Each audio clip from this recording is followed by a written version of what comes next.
Hey, good morning. It's Saturday. Welcome to another episode of Illegal Formation. I'm Chad Bryan. That's TK Dandridge. Oh, TK, man, what's going on? It's a weekend. Somehow we got to this weekend again. It feels like we were just here. This week flew by. I don't know about you. How you doing over there? Doing all right, man. Happy Valentine's Day to you. By the way, this is actually one of my favorite holidays, believe it or not. So having a pretty good start to the day. Yeah, man. Happy Valentine's Day. We should have put up a little Valentine's Day overlay. I see as we're going live here, we're still having some problems with Twitter. So if you normally watch us on Twitter, I apologize. I don't know what's going on. The notifications aren't going out. I don't have it here on my. I'm on the Inside Edge Network Twitter page, and I don't see anything updating. So if you're watching us from Twitter normally and you don't see us, that's why. Uh, I don't know what's going on. Come on, Elon, let's go. Let's fix this. Let's get going. Too much money to be sitting on. What are you, a trillionaire, and you can't fix Twitter. Come on, man. This is embarrassing. All right. Anyway, we're all embarrassed for Elon's goofy ass. Anyway, whatever. I don't know what's going on. What do we got? Oh, you know what? A quick note before we get started here. TK, I was just looking at some stuff online this morning. It's a running back named Taylor Tatum that played at Oklahoma last year. Well, last couple of years. He's had about a year and a half at Oklahoma, and he transferred from Oklahoma. Okay, but not only that, he's going to play baseball there as well. Change positions for football, by the way. He's going running back to safety. Normally, you think running back to linebacker would be the natural progression, but he's going to move to safety for the Wolverines. And then on top of that, he's going to play baseball there. I thought that was pretty cool. Head coach, Michigan head baseball coach Terry Smith, I think was instrumental in getting. I'm sorry, I've got too much going on. Getting Tatum to actually end up at Michigan. They're one of the only programs to also let him play baseball. And I think he started out at Oklahoma trying to play baseball, but it's just, man, I think it's cool. I think it's awesome. The guy's obviously a competitor. He was an outfielder in high school anyway. I wonder if that's what he'll be playing at Michigan. But do you think you could do with spring practice and everything else they have going on, man? Can you play football and baseball in college? I mean, I know some guys have. James Winston did. Is it easy though? It can't be easy, right? Definitely not easy at all. That's one of the beauties of being a two-sport athlete. Is a lot of these guys do it for the challenge, and I think it serves them better in the long run. Granted, there aren't too many professional two-sport athletes to go off of. I think the most recent one was, probably Deion Sanders, if we're being quite honest. But being a two-sport athlete is definitely a challenge that I think a lot of these young players truly relish. Just to be able to say, hey, I can handle the pressures of being an athlete in multiple demanding sports, and especially sports like football and baseball. Baseball tends to be a longer season, but obviously football is more grueling on the body. So definitely not easy at all, but definitely a challenge that I think a lot of athletes look to fulfill as their career goes on. You might even see a couple more pro two-sport athletes in the future. I wouldn't say anytime soon, but maybe a thought for some people in the future. I think it's like it's getting more difficult. I mean, there's so much more specialization now. I mean, everything is so.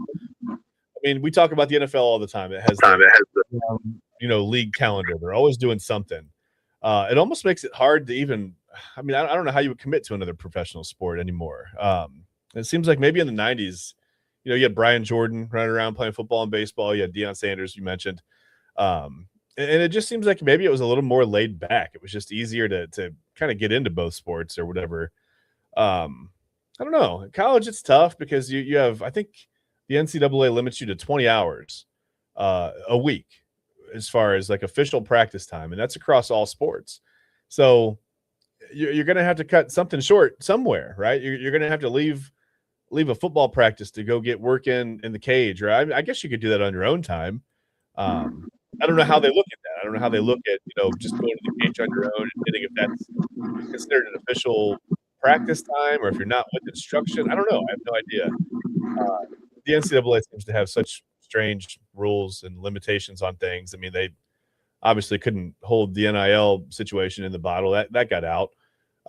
So good. They don't control that anymore. But, they still control your practice time a week. Like I said, you get 20 hours across all sports. So, you do the math. I mean, if you're doing a 20-hour practice week in football, where's the time for baseball? You're going to have to cut an hour a day or so out of football, maybe Monday through Thursday, whatever it is, to go get some work in with the baseball team. And schedules may not jive. It's a lot, man. I struggled playing one sport in college and being a student athlete. I can't imagine playing two sports, especially at the Division I level, a school like Michigan or Oklahoma. To do that much, man, I think it's pretty impressive. So I don't know. That was pretty cool. I know we're not Michigan fans, but I saw that story and I thought that was cool, man. So good luck to Taylor Tatum. I hope that works out. I hope the position switch to safety goes well. I mean, that's a tough one, man. Running back to safety is a big one. I got a ton of responsibility at safety, right? I mean, that's like I said, linebacker is one thing, but man, safety, I guess he's used to playing. If he's an outfielder, maybe he's used to playing center field. He kind of gets to go be the center fielder of the defense now. Maybe that'll work out for him, man. We'll see. Anyway, I don't know. I thought that was cool, but we will move on. Oh, man. I wish I had any idea what was going on with our Twitter feed. I wish we could get that fixed because I know that's where a good portion of you were catching us, and now suddenly we don't seem to be there, and it's frustrating. So, anyway. Okay. Well, James Harden with the Cavs. TK, look, on this network, I may have made a mistake. I make mistakes. It happens. I'm married. My wife will tell you I make some mistakes. Once or twice in my life, I've made a mistake. So I said, if the Cavs are trading for James Harden and the end game is to get Giannis here, I'm happy. If the only trade is James, and it wasn't the only trade, but I meant if the last trade because they had already traded for Dennis Schroeder. It's fine. But when they traded for Harden, I said, this is it. And I don't know if I like it. I just don't. I'm not sure if this moves the needle enough to do anything. Well, first of all, TK, we need to go over James Harden's effect on the Cavs. I mean, how the Cavs have looked, how the Cavs have affected James Harden in return. And you need to tell me why I was wrong. I was dead wrong. Please explain to me how I could have been that far off. I mean, have you watched the James Harden-era Cavs at all? I was wrong. Yes, I have watched these James Harden edition of the Cleveland Cavaliers, and I must say they are a much different team than what we were looking at the beginning of the season. A big reason of that is, part of our roster is starting to get healthy. We're starting to get more contributions from, bench guys like Craig Porter Jr., before he went down or what have you. Keon Ellis has fit in, absolutely perfectly. I was actually more excited about him than what I was James Harden. Call me crazy. But the way that he plays he's a great on the perimeter, defender. Yes, that was the big thing for me. I love guys that play that perimeter defense, and especially guys that have that as a key component of their game. You think of how much scoring goes on in the NBA nowadays, and the lack there of defense. It's always nice to see a guy that still hones in on his craft on the defensive end. But as far as the Cavs with James Harden, we have been 5-0 since the trade. I do like the way that he's orchestrated the offense. He seems to fit in very easily. Like he had said, you guys just do whatever you can do. I'm good enough to fit in, and he's proving that. I think the biggest reason why we were also worried about the trade, the big reason he's 36. Going to be 37 sometime this year. I forgot exactly when his birthday was or is. So, obviously age pays into it.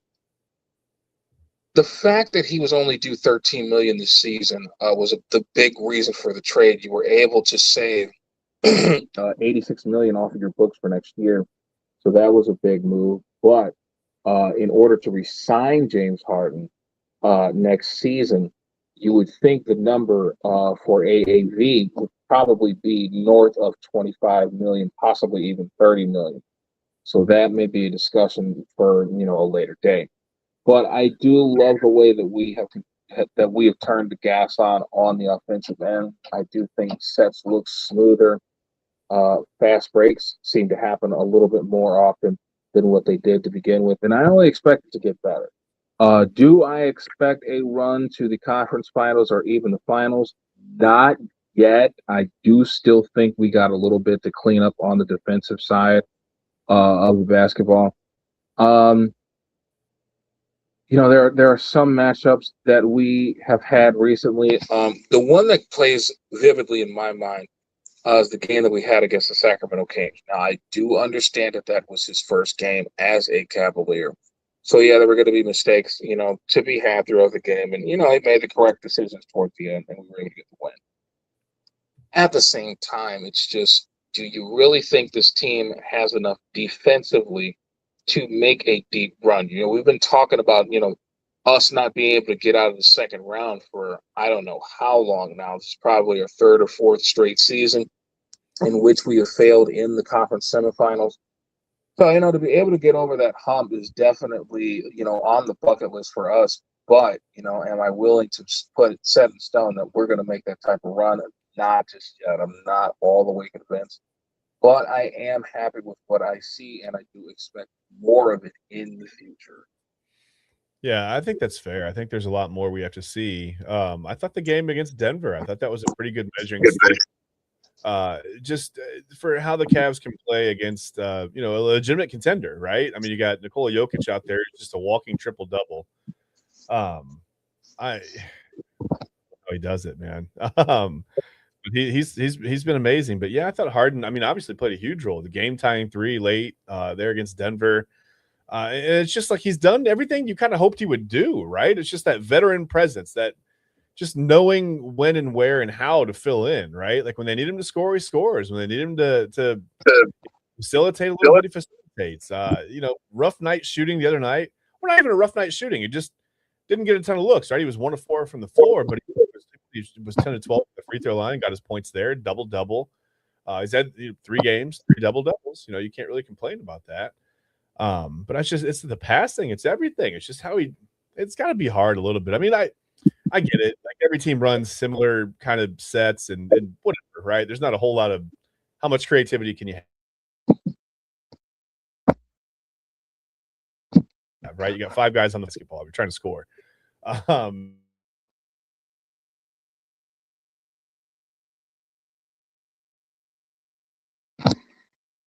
Hold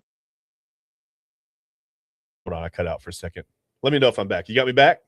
Yes, sir. Okay.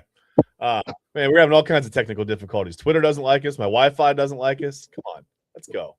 What's going on? We're getting shut down. James Harden's watching. He's like, oh, you can't say that about me. I'm saying good things. But you talked about re-signing him to a contract, and I just want to. I'm going to bring a video up. I want you to kind of give me your reaction. We talked about this. Eli and I talked about it on primetime this week about the loyalty situation. You heard James Harden talk about loyalty and how, maybe we should look at loyalty from a player's standpoint versus the franchise. It's a business, right? So when asked about it, James Harden had let's take a look. Let's watch, and I'll get your reaction right after. Quote unquote loyalty thing I think it's overrated. I think this is a business at the end of the day, and it's a lot of money involved, and a lot of decisions that has to be made. You know what I mean? So, like if a player isn't producing, or if you don't see him in the future, or front office, some of them have to do like a job and want to keep their job. So they gotta feel like they got to do what's best for to keep their job, and they trade players. Or if a guy isn't happy and he wants to be traded to somewhere else, then it's a problem.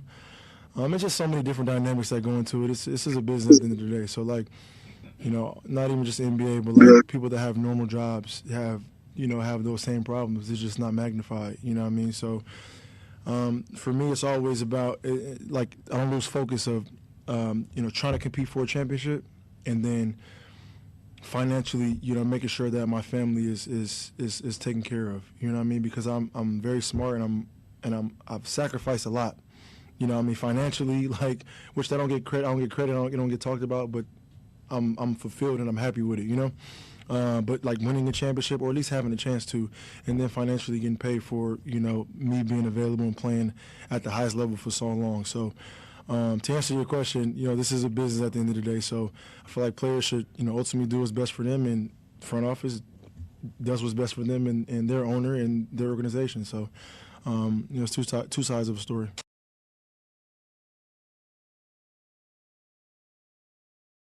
I guess I have to unmute myself if I talk. That's how that works. Well, listen, I mean, I thought, first of all, pretty self-aware point of view, right? Players have to do what's best for themselves. And he understands the front office is going to do what's best for the organization, the owner, the team. One thing I picked out of that, and we talked about this with Eli the other night. TK, he says he sacrificed a lot financially. So I thought, I'm going to go to the tape and see how much James Harden has made in his basketball career. You have a guess at all how much total money he's made in his career? Oh, let me unmute you. Sorry. Oh, now I muted you. It has to be north of 500 million. It's close. It's $461 million. You're right there. You're right there in the ballpark. So to hear him say that he sacrificed financially was funny to me. Although I'm in the same boat. I made less than 500 million in my career, so that's fine. We're different. I guess we're different spots on that spectrum. He's a little closer than I am to 500 million. That's okay. Whatever. But I thought like I said, I thought that was a pretty level-headed point of view. I mean, what do you does that kind of scare you a little bit as a Cavs fan? Do you think he's just like, if it doesn't work out here in a year and a half, do you think he's just gone? He's going to go somewhere else, wherever maybe he ends up back in OKC. I don't know. I mean, he's trying to win a title. He said, I would imagine after $461 million, his family's pretty well taken care of. I can't imagine many things you can't, get into purchasing with $461 million to your name. Not that he still has all that money, but I'm sure he has a good chunk of it. I'm sure he's a smart investor. But do you think, what do you think long term? Does he sign with the Cavs? Does he stay here 3-4 years? Is he gone after a year and a half? I mean, what do you think? What does that mean, really? Well, it definitely means if we don't win a championship this year, that he's going to be gone. Because I really don't, I really don't see them taking on that price tag. North of 25, 30 million for a 37-year-old, soon to be 38-year-old guard. Yeah. That continues to have lapses in the playoffs. People have talked about his shortcomings in the playoffs for the last decade, really. He really hasn't done anything outside of, the NBA Finals appearance that he had with the Oklahoma City Thunder back in 2012. Sure, he made the Western Conference Finals a couple times with the Houston Rockets. I definitely think they would have got over the hump in 2018 versus the Warriors. I definitely think they had the better team. They had them on the ropes. They just needed that last game. And of course, they went ice cold. They missed, I believe, 27 consecutive threes in that game 7. Chris Paul tore his hamstring, and all hell broke loose in Houston that evening. Yeah. As far as being a sacrificial lamb, we're not going to get into that because that shouldn't even be in his vocabulary. As far as anyone making $461 million, period, let alone in an NBA career, you're not sacrificing much, brother. However, if we do, I believe that he may entertain coming back, especially if we do somehow manage to get our second Larry O'Brien trophy. But you think if a deep playoff run does happen, maybe you get to the Eastern Conference Finals, lose in 6 or 7, or possibly win in 6 or 7 and get an NBA Finals appearance, he may kick around the tires for signing back for maybe a 1 year, not necessarily vet minimum, but I'm sure we could get him for about 20 million possibly. Something like that. He may take somewhat of a discount. Like you said, he is taken well care of, made damn near $500 million in his NBA career. So he should be fine there. As long as the championship aspirations in Cleveland are legit. If not, I definitely could see him parlaying a bench role with the Oklahoma City Thunder. But then you have to wonder what happens to Nikola Topic.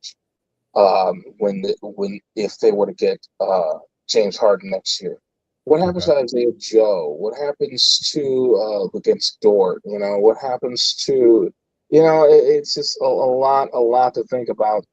And there are definitely other teams that he could possibly go to, but Cleveland and Oklahoma City definitely make the most sense.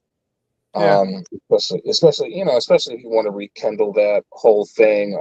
Sam Presti did draft him Yeah. in 2009. So it's amazing to think that he's been around that long. Yeah, it's wild. He drafted KD, Russell Westbrook, and James Harden. Like, my goodness. My To goodness. be honest, for my vote, greatest general manager in NBA history, without Hard a to doubt. argue. Yeah. Listen, Kobe Altman does a good job of going out and finding fits and assessing talent and making financial. I have no problems with Kobe Altman at all. The work he's done with the Cavs, but that's crazy. Yeah, that's wild. And let me ask you this: does it change if LeBron James comes back here? Does that change James at all? Well, I think LeBron would entertain having a player like James Harden on the roster, so that might heighten the chances of him staying and possibly being able to resign, and that may even make that discount even a little more cheaper, possibly, because you obviously have to make room for 23. Yeah. But then it becomes, what exactly is the dollar amount that both of these guys are looking for to be able to come here? Like, because I don't think we can do 50 plus million. Definitely can't do it for both. I don't know if we can do it for LeBron, or that's going to be a big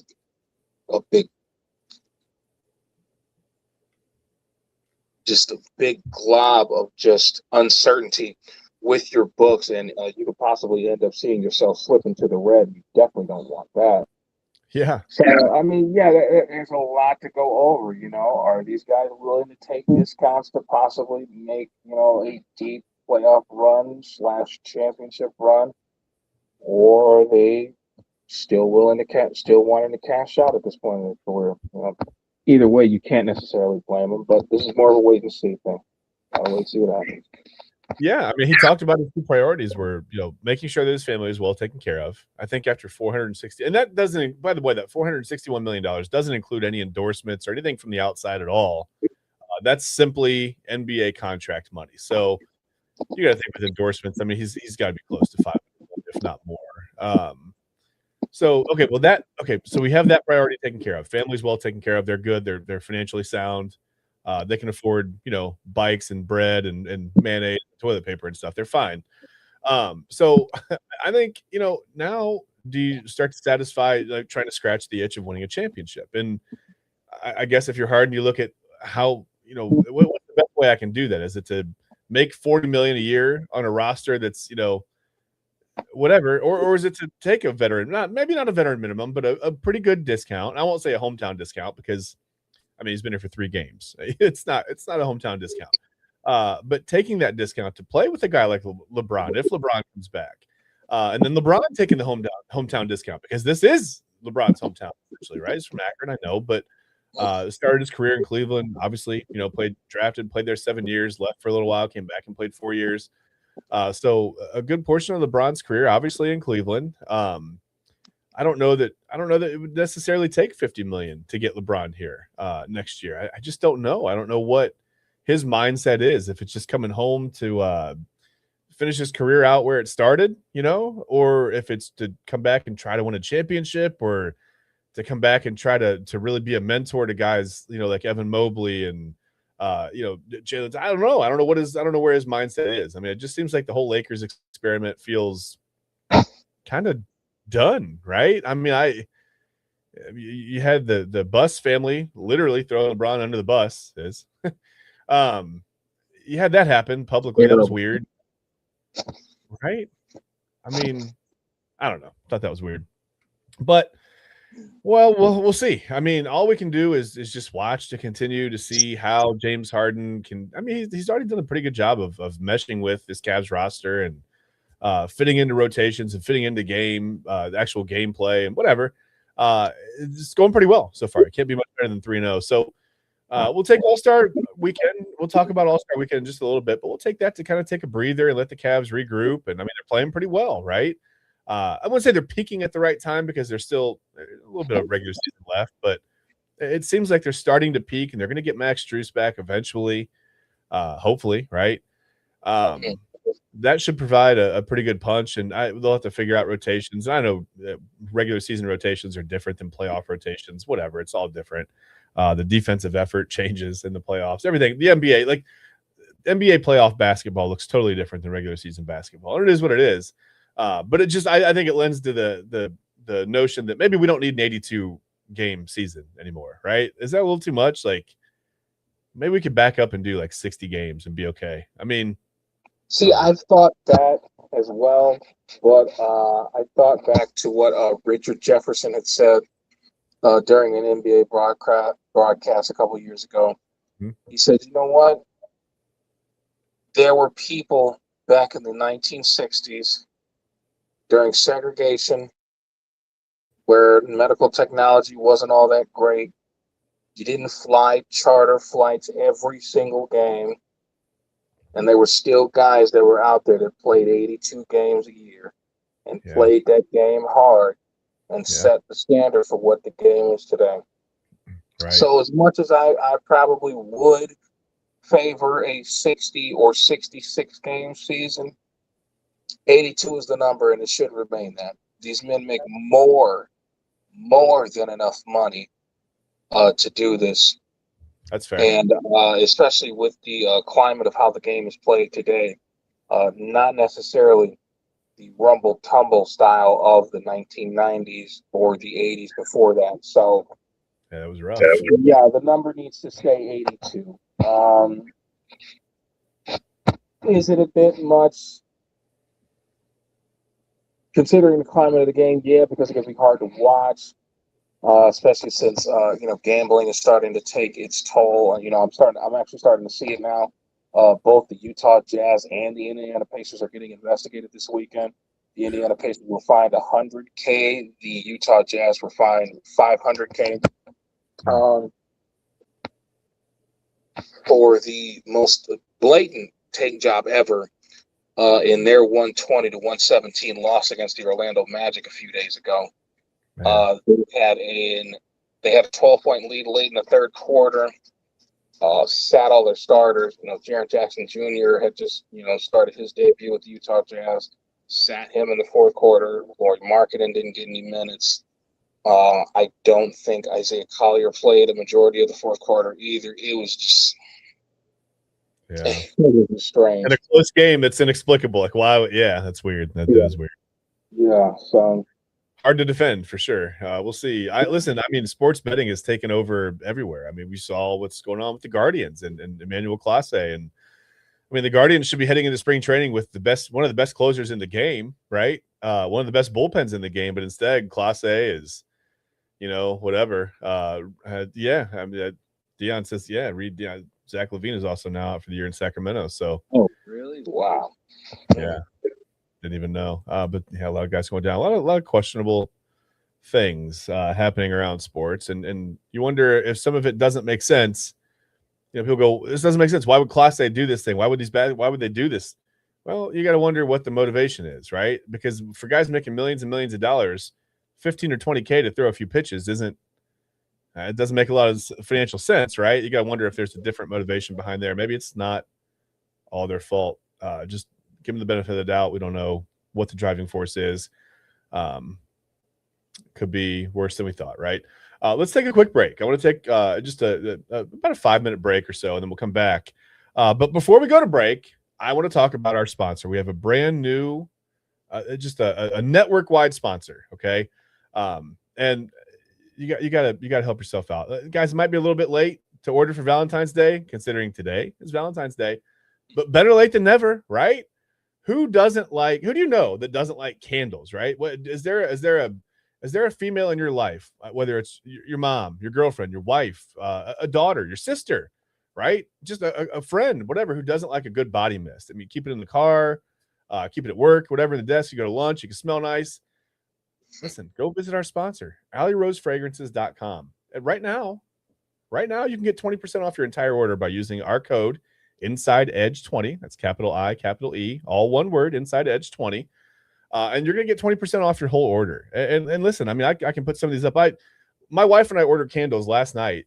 They shipped within just a couple of hours of our order. I mean, they're already going to be here on Tuesday. I mean, this was Friday night we ordered. They're going to be here Tuesday. This is a small company. This isn't like a giant big box, where the orders get processed, automatically and everything goes through a system. Like this is a small business, right? These candles are handmade right here. You see it right there, handmade in Charlotte, North Carolina, right here in the USA. They're made with love, and quite honestly, all natural materials, vegan, cruelty-free, everything you like, right? You don't want companies testing on animals. This is your company right here, AlleyRoseFragrances.com. And again, use our code. I'm going to put it up here for the break. Inside Edge 20. You get 20% off your entire order. These aren't expensive candles, man. For something handmade for a small business, I mean, this is very affordable. You look on there, everything's, $15-20. I mean, it's very, very affordable. They also burn longer because of the materials that are used. They're going to get a few more hours of burn time out of these candles. Well worth it. I'm so excited to get I can't wait to show them on the show. I just want to hold one in my hand, man. They look so cool. But yeah, there's some different color options. There's all kinds of stuff. Like I said, you can look at, you got to go to the website, AlleyRoseFragrances.com. And again, our code is Inside Edge 20. We will be back. I'm going to leave this up during the break so you guys can see this, but we will be back in about 5 minutes on the Inside Edge Network. Bear with us. When we get back, we're going to talk some Olympics. There are some, I don't know, just some fun, crazy kind of stuff. Just some weird goings on at the Italy Olympics, at the Winter Olympics this year. So, TK, I'll be really honest with you. Let me take this down for just a moment while I'll put it back up for the break. There hasn't really been that one moment, right? It seems like every other, when you have the Olympics, there's like the moment, right, that everybody talks about. It's Michael Phelps winning, 5,000 gold medals, or whatever. He falls asleep halfway through the event and still wins gold by 8 seconds, whatever. There's like that, that key moment for the U.S. There hasn't really been one of those yet. We've won a few golds. It's been a decent showing. I think we've had a few people kind of, maybe falter, whatever. That's expected. It happens in the Olympics. It's not a failure. It just happens. There hasn't been that one moment, but like I said, there have been some kind of strange moments that we'll go over when we come back, because it's a legal formation. We kind of like the strange here, right? So again, take a look. Again, AlleyRoseFragrances.com is the website. Our code is Inside Edge 20. Please go visit our sponsor. Get 20% off your order and smell really good. Your house is going to smell good. You're going to smell nice. Every female in your life is going to smell nice. You're probably going to make friends, right? It's going to be spring soon. You open the windows, you burn a candle. Your neighbors might come over and go, "What is that smell? What is going on?" Like what? And you can go, "Hey, it's Lavender Lullaby," right? Thanks to Alley Rose. And you can tell them, go to AlleyRoseFragrances.com, and you can give them the code. It doesn't matter. If they don't watch the show, that's okay. But tell them they have to watch the show at least once, and then they can use our code. Again, please go visit our sponsor. We'll be back in 5 minutes on the Inside Edge Network. Just hang with us.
All right, welcome back. I keep forgetting to unmute myself today. It's like it's my first time.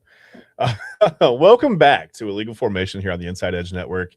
Again, brought to you by LPV Productions and our sponsor, our new sponsor, Alley Rose Fragrances.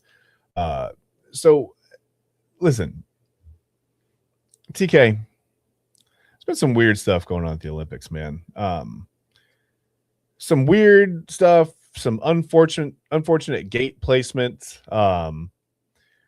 Let me just tell you, I'll play this first video, and you'll kind of get an idea of what I'm talking about. You got to read the captions on this one. You got to pay attention because this is in Norwegian, and I speak, well, I was going to say very little. I speak no Norwegian at all. I now, because of this clip, know how to say "that's huge," and I know that's huge, which sounds alike, so it's pretty easy. But pay attention to this, okay? About halfway into this video, starts to get a little. It goes off the rails real quick, okay? Ready for this? Gratulerer så mye med OL-bronse. Hvordan har du det? Det er stort. Det er min første OL-medalje.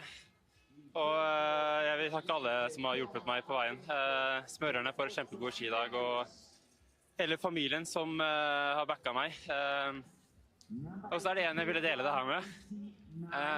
Som kanskje ikke ser på i dag. For et halvt år siden så møtte jeg mitt livs kjærlighet. Verdens vakreste, fineste person. Og for 3 måneder siden så gjorde jeg min største tabbe og var utro mot henne. Og det fortalte jeg for en uke siden. Og det har vært den første uken i mitt liv. Så jeg hadde gullmedalje i livet. Det var sikkert bare mange der nå som ser på meg med andre øyne. Men jeg har kun øyne for henne. Jeg vet ikke hva jeg vil fram til ved å si det her nå, men Wow. I'm sorry, what? Not what you expect from the first interview. Wow. Right? Not exactly what you expect from the first interview from someone who just won a gold medal at the Olympics. I guess that was an apology. I didn't once hear him say, "Hey, I'm sorry." Well, I didn't hear him say anything because it was in Norwegian. I sort of tuned it out. I couldn't really. I was reading. I didn't read him once say, "I'm sorry."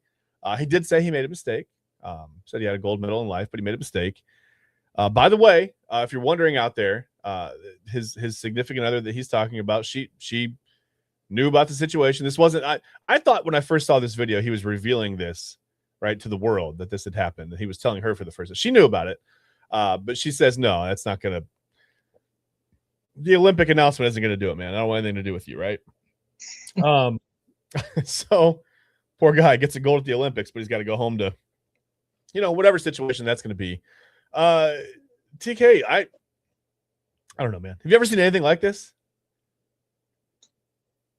No, usually anything in this type of context, they're usually thanking their wife and their girlfriend accidentally.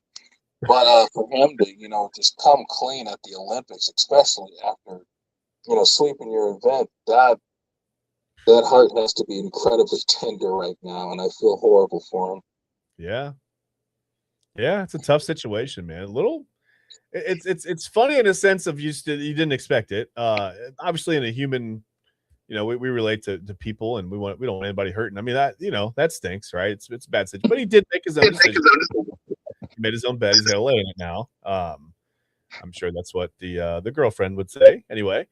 But yeah, it was unexpected for sure. I didn't see that interview coming, but I guess everybody's got their own agenda. Everybody's got their own message that they want to push out there to the world when they have the platform. You could do with that platform whatever you want, right? You can say whatever you want within reason. So that was his moment, and that's what he chose to do with it. And that's fine. That's fine. Congratulations, Tim, for winning the gold medal. I don't know if he still got that gold medal in life. I think that was probably had to return that one. I think that's been taken back. Turns out he was not the winner there. But that's okay. Yeah, just a little high strangeness, right?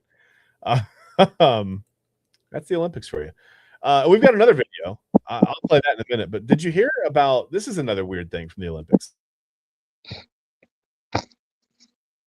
So, ahead of time, right?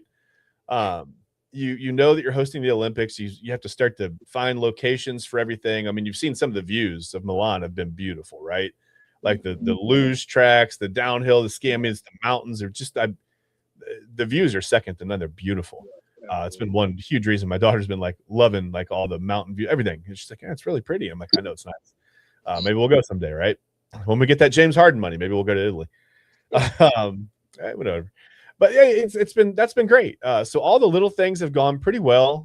There's no, remember the Summer Olympics, we had the problem with the toxic water in France. Do you remember they had the river was like really tough, so they couldn't do a lot of the events because the water was so the toxicity levels, the bacteria levels were so elevated in the water that they were forced to move things became a huge nightmare. So we haven't really had anything like that. But a minor little thing that I thought was kind of funny, the medal podium that they use for the ice skating, whether it's whatever pairs, individual, doesn't matter. The surface on the medal podium that the skaters would actually stand on was damaging skates. There was some minor damage to pretty much everyone's skates. I mean, everyone had talked about it. Japan actually filed a formal complaint against the Olympic organizing committee, whatever. So they issued an apology. They're scrambling to try to find a quick solution to find another surface for the medal podium. I'm not really sure how many ice skating events are left, but supposedly a lot of Olympic delegations have been pitching in to help other countries that maybe don't have the resources to get their skates sharpened, to get them fixed. I'm sure they have backup pairs, right? You don't go to the Olympics with one pair of skates that you're going to roll in and go, hey, this is it. I mean, if anything happens, if I lose a skate, somebody takes it, it breaks, whatever, I guess I'm done. So I'm sure they have backups, but I also, by that same token, athletes are, fairly superstitious sometimes, right? You got that one pair of skates that you compete in, and those are your competition skates. And you go up on the medal podium, it's the greatest thing in life, and you come down and you're like, what happened to my skate? Why there's a gouge? Like, what happened? You know what I mean? So some people have actually speculated that that's why so many people have been falling now. In this like the second like kind of wave of figure skate, we had a lot of you saw the quad god. I can't even think of his I'm blanking on his name right now. He fell numerous times. A lot of people have fallen unexpectedly. There've been some upsets, but everyone pretty much has said, hey, skates are fine, just whatever, I fell. But you wonder if that plays into it. But I mean, man, it's like you miss that one, and I guess I can understand how you could miss it. I mean, you're not going to have somebody, hey, let's test you, jump up here on some skates and let's see if it gouges any, like you don't do that, right? I mean, now I guess for future Winter Olympics, they'll know, hey, we should be mindful of the surface that we use for the Olympic podium or whatever, the medal podium. But I just thought that was a bizarre little thing. I don't know. I can't think of another situation where this has happened in sports where a playing surface or something has damaged, someone's cleats in some way or whatever. I'm trying to think of, I don't know. I guess, Cleveland almost damaged Luka the other night, I guess, with their elevated court. I mean, he went off of there, and I guess that's somewhat of a similar thing, but the player is probably a little more important than the skates at this point, I would say. But yeah, I just thought that was a weird thing. And one more bit of strangeness, downhill skiing, right? It's a dangerous sport. Okay. A lot of bad things can happen. We saw Lindsey Vonn tear her ACL, try to compete with that. She ended up breaking her leg. A pretty nasty break. I think she's already had a couple of different surgeries to repair that. You would think that at this point, at 41 years old, that's probably her last run. I can't imagine coming back from that significant of an injury to compete again in 4 years. Maybe she will. Maybe she's left so unfulfilled that, when you're an athlete of this level, you're highly competitive, right? You're about as highly competitive as you can be. So maybe she will make another run. I have no idea. I don't want to, call her future for her or make any decisions for her, obviously. I don't think she'd let me do that. But downhill skiing, like I said, it's dangerous, right? You worry about a lot of things. You worry about maybe a ski flying off or like coming around, whatever. You get into a turn too high and you fly off the course and hit a tree.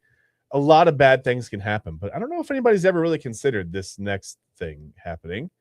TK, just watch. I think you're going to be equally shocked by this. This is going to give you a visceral reaction, by the way, so just prepare for that, okay? Here we go. Now it's the Frenchman, Yannick Bertrand.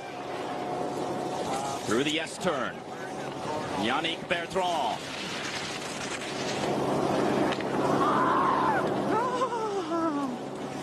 Oh, the gate to the groin for Yannick Bertrand, and you could hear it. And if you're a man, you could feel it. Wow, watch this again. Why would you show that? Oh, the Why Frenchman. would you show that? Oh, monsieur. Wow, the boys took a beating on that one. Listen, You didn't have to violate him like that. Damn, really? we've all been there. I mean, not me. I don't not in downhill skiing, but we've all taken a shot, right? I mean, Yeah, but maybe not at 65 miles per hour downhill on the ice and snow. I can't even imagine. He said, "Oh, monsieur." Anyway, I would love to get an update on. I think it's what Yannick Bertrand was his name. I would love to get an update to see how he's doing. I can't imagine that felt pretty good. That had to have been a couple hours of pain, man. That wasn't a quick all right, let me regroup. I got whatever, a ball got loose. I tried to catch it and got to the wrong area. That's 65 miles an hour coming downhill, and the gate slaps you and the boys, man. And cold. Whoo, man. Right. There's nothing good. Well, maybe that. Never mind. Never mind. We're not gonna touch that. No, not that on record either. But yeah, listen, that was a rough moment, right? Like I said, downhill skiing can be very dangerous. You never think about. I don't know. Maybe you wear a cup next time because, oof, that's wow. I don't even know what to say. Yeah. Except for the boys took a beat. I think the announcer nailed it there. That's a tough one. So yeah, there've been some tough Olympic moments. Some people falling a little bit short, and some people getting smacked in the boys by a gate. It happens. All right, it happens. What are you gonna do? Just gotta be careful coming around those turns. That's why you got to be mindful of how you go into the turn, right? Right? Yeah. Go in high, come out low, whatever it is. Oh, whatever. Came out pretty low, honestly. So yeah, there's that. That's our Olympic update. No medal updates or anything today. Just weird apologies and ball smacks. That's all we got. Speaking of ball smacks, let's talk about NBA All-Star Weekend because listen, watching the NBA All-Star Weekend when I was a kid was different, right? I'm old, whatever, it's fine. 46 years old. I watched Dominique Wilkins and Spud Webb and Michael Jordan in the dunk contest. I saw Sean Kemp throw down some stuff. I saw Cedric Sabalas, D. Brown, all the famous dunks that you can think of going back, right? I saw all that stuff live. I wasn't there, but I watched it on TV. Now, let's be honest, man. All-Star Weekend is a little bit of a ball slap, right? Like it's not the same as it used to be. It's different now. It's not as much fun. Last night I saw I turned on Peacock and I saw that the Rising Stars intros were on and it looked cool for a second. The arena was all lit up and I honestly, man, I lost interest in about 45 seconds to a minute.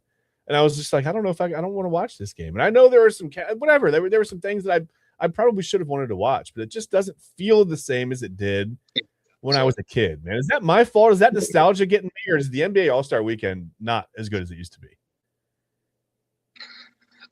Well, if anybody knows anything about America, they know that we are a very nostalgic country. And for a number of years, people have been complaining about the All-Star format in its entirety. Don't have much of a problem with the celebrity game. I think the Rising Stars game, for me, I grew up with it as the rookie-sophomore challenge. I miss the rookie-sophomore game. I do understand that the sophomores would win more times than none, but you had a couple instances in where the rookies were able to pull their weight and actually win the matchup. The very first year that I ever watched the NBA All-Star game was during the 01-02 season. Okay. That's the season that I like to call the 9/11 season because that was the season, obviously, after 9/11, and all 30 NBA teams, including the Toronto Raptors, wore American flag ribbons on the right sides of their jerseys. So, gotcha. Yeah, on the right side. the Raptors had an American flag and Canadian flag ribbon on the left side of their jersey. Anyway, the 01 draft class was able to outlast the 2000 NBA draft class. Not much of a surprise there. That was one of the worst NBA drafts ever. But yeah, I always liked it as the rookie sophomore game. Now you still have the 3-point shootout in the dunk contest, which we'll get into in a little bit. I liked the shooting stars events where you would have teams that would have a current player, current WNBA player, and a legend on a team. I used to enjoy that a lot. The 989 Sports Challenge, or which would become the Taco Bell Skills Challenge. I used to love watching that as well. Okay. But back to the two main events for tonight. Obviously, the 3-point shootout and the dunk contest. For the 3-point shootouts, our contestants are going to be Phoenix Suns guard Devin Booker, Cleveland Cavaliers guard Donovan Mitchell, Miami Heat guard Norman Powell, Charlotte Hornets forward Con Knuffle, Milwaukee Bucks forward Bobby Portis Jr., Denver Nuggets guard Jamal Murray, Philadelphia 76ers guard Tyrese Maxey, and last but not least, a guy that has not played all season long, Portland Trailblazers guard Damian Lillard is expected to make an appearance tonight's shootout, his fourth total. Favorite for me is going to be the rookie Con Knuffle out of Charlotte. I love this kid a ton. He looks like a new age Klay Thompson. With his off-ball movement and one dribble pull-ups, he is just so impeccably smooth and has by far the prettiest jump shot in the NBA right now, and I'm willing to put money on it. I'm definitely taking Con Knuffle to win this 3-point shootout. Now, for the dunk contest was kind of a blurry picture for me. You got Los Angeles Lakers center Jackson Hayes, San Antonio Spurs forward Carter Bryant, Orlando Magic guard Jace Richardson. Yes, that is the son of Jason Richardson. And Miami Heat forward Keyshawn Johnson. Now, with these guys, obviously, as of late, I'm sure NBA fans saw the highlight of Jackson Hayes completing the East Bay dunk out in Chicago. That was nice, especially, coming from a 7-footer. You can do a dunk like that. That's pretty impressive. Carter Bryant has shown not only a great defensive acumen with the San Antonio Spurs, but he's got a lot of bounce as well. Expecting a big show from him. Obviously, a lot of people are expecting big things from Jace Richardson. I mean, you are the son of Jason Richardson, who won the contest twice in the early 2000s. That was the first dunk contest that I ever watched live, and I was floored. 9 years old, watching that out that All-Star weekend out in Philadelphia, out at the old First Union Center, and he just shut the show completely down. Was able to do it the very next year out in Atlanta. But the big wild card for me is Miami Heat forward Keyshawn Johnson. He's a kid that is in his second year in the NBA. Doesn't get much playing time. Averages around 5-6 minutes a game. Averages about 2 points a game. Really don't know what to expect for him. But for him to be the wild card, he's definitely an interesting prospect for me. I was going to go out on a limb and probably take him to go ahead and surprise some folks in tonight's contest. But we'll see. It'll be pretty interesting. Listen, TK, real quick. We got a little breaking news. The source is you, TK. You just texted me and told me that the Milwaukee Bucks. Yesterday we saw Milwaukee not Milwaukee. Doc Rivers missed the game due to a funeral. May have been the funeral of his own career as the Bucks fired. He was fired just this morning, today. When did this happen? Is that right? Is that real? Yes, it is. They just fired him. I want to say about an hour and a half, couple of hours ago. The Milwaukee Bucks have been struggling this season, and this comes, right after a big win against the Thunder 110-93 out there in Chesapeake Energy Arena. But at 23 and 30, you definitely thought that, hey, this, to be quite honest, this was a move that never should have been made to begin with. I still don't understand the dismissal of Adrian Griffin when they were 30 and 13 to go ahead and get Doc Rivers out of pre-retirement just to be 23 and 30 at the All-Star break during the midway point of the 25-26 season. This was a bad hire all over. Definitely a move that needed to be made. Definitely a move that should have never came to fruition, as I just said. But I don't know who's going to be the interim coming soon. You would think Jim Boylan is on that staff. Maybe he's next in line. Darvin Ham is also there. He could be in consideration for it as well. Just a lot swirling around that Milwaukee Bucks organization right now, and not too much of it is good. But Doc Rivers out after 1.5 years as the Milwaukee Bucks head coach. Okay, well there you go. Breaking news. I didn't have my stream deck is down. I didn't have the breaking news. Didn't get to play the sound. I feel disappointed about that. That's okay. I'll get over it. It's not exactly like taking a gate to the boys, but it felt a little bit like it to me, honestly. All right, so All-Star Weekend isn't what it used to be, right? We can say that. There are still some things to watch, but I mean, geez, man, like it's just not. It's not Dominique Wilkins with the windmill dunks and Jordan jumping from the free throw line, and I don't know, people, blindfolded dunks and D Brown covering his eyes. Guys, remember the pumping up his rebound? Man, it was just like that was fun, man. It was a whole spectacle back then. And like I said, maybe that's some nostalgia. That could be because I was a kid and it meant more to me, or just seemed bigger at the time to me. Whatever. It just feels like it's not the same as it used to be. Maybe I don't know. Maybe I'll tune in quick to watch a couple of dunks tonight. But it's almost, and listen, I'm not throwing shade because it's the NBA, and I'm a baseball guy, and I get bored with All-Star. I don't even really like the home run derby anymore. I don't know. It's like the format's different than it used to be. It's not as much fun. You still get some decent stars, but it's not like the big, you used to have McGuire and Sosa going out there and hitting 520-foot home runs and putting them on top of the building out in center field at Turner Field in Atlanta, whatever. I can like picture Sosa clearly, very vividly. They gotta bring back steroids.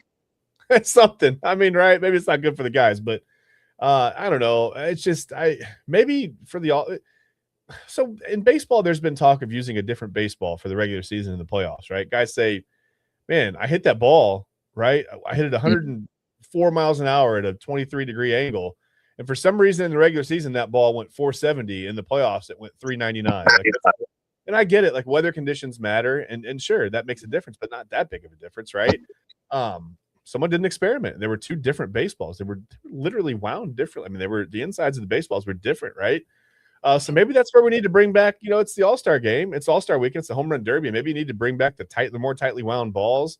I don't know. Maybe we let guys use what about a metal bat home run derby? Wouldn't that be kind of fun? Too, and bring back the needles. Yeah, it is something. You got to put a net up in the first couple rows of the stands because people are going to get killed out there. You don't want to hit like a 160-mile-an-hour line drive into left field or something. Oh my goodness! People out there with their glove trying to, amateurs. Somebody's going to get their head split wide open, and that's a lawsuit brewing. Yeah, you got to prove you can defend your position if you sit out there, right? you got to go catch some stuff out of the pitching machines or something. But all right, well, listen, All-Star Weekend isn't what it used to be. That's fine. You can still tune in if you want. I don't know. I don't find it the same. It's not as exciting to me, I guess. I want it to be. Every year I want to watch. I want to turn it on and go, man, this is awesome.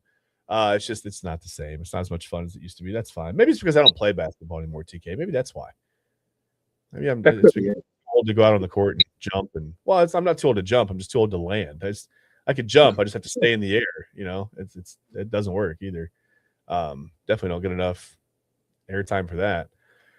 Well, all right. Listen, do you have any closing thoughts before we get out of here? I think it's probably about time. We've been on here for an hour. We get going. A couple shows in the afternoon here on the Inside Edge Network. TK, do you have any closing thoughts? Anything regarding anything we talked about or anything we didn't talk about before we get out of here? Earlier I had wished you a happy Valentine's Day. I didn't want to make anything weird by that, but I just wanted to say how much I do appreciate this holiday. I swear I'll never forget, man. I was sick. I think this was back in second grade, so this is a long time ago. I was really sick as a dog. Mm. Parents still sent me to school anyway. Couldn't make it through the day. I go back home and I go into my room. I got balloons everywhere. I got my favorite chocolate. They obviously got me the heart-shaped box of chocolate as well. I think from that day on, I really grew to love Valentine's Day. And I know for a lot of people, you get caught up in the glitz and glamour of what Valentine's Day, what people think Valentine's Day is, what they portray it to be. And it's just not that at all. Sure, it can be a day for lovers, absolutely. And, you can respect that and you can appreciate that. But at the same time, it's just a day to be loving.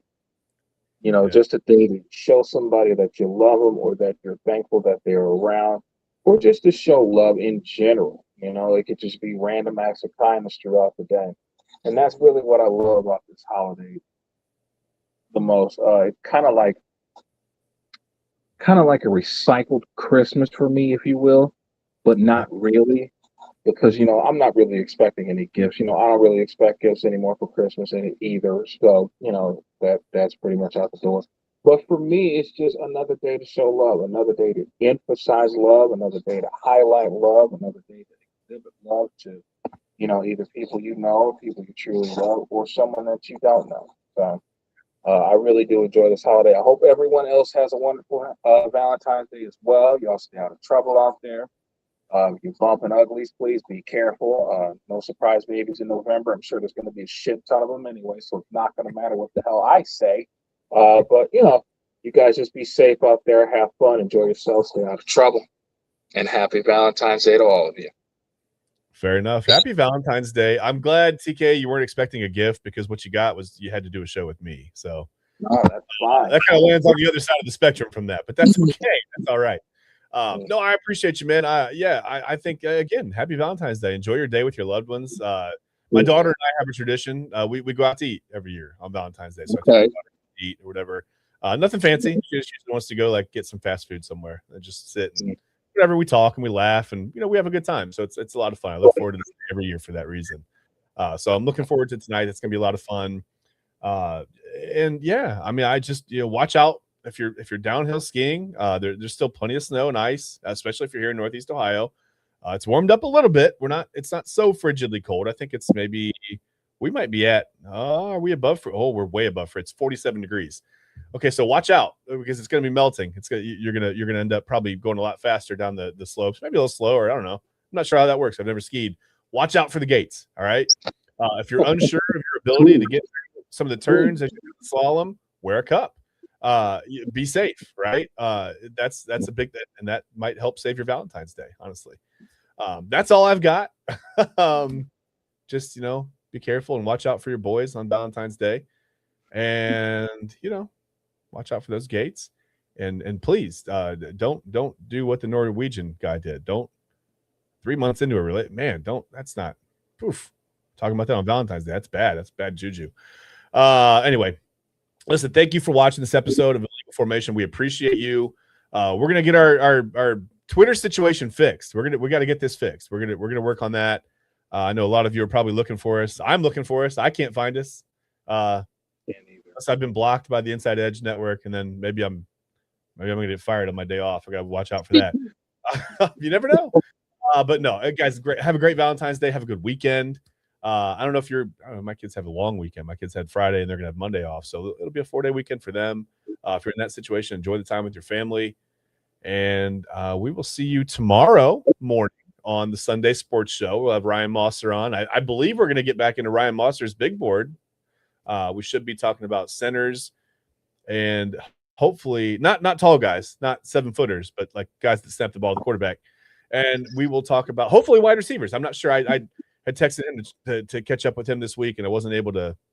I'm not sure exactly where he's at on that. I know that, like I said, I've told you before, the algorithm is a ton of work. I mean, he's doing a ton of work, It's not just plugging names in and seeing where they get listed. He's working behind the scenes. So definitely want to see that and appreciate what he's been doing. And we'll talk at least about, centers and wide receivers. We may get into a little bit of Browns coaching stuff. The Browns have a little bit of a defensive coordinator problem all of a sudden. They've got position coaches turning them down. We don't know who's going to be the defensive coordinator. We're not really sure what's going on yet with the Browns. And we'll talk about there could be an unexpected quarterback in play. And it's not what you think.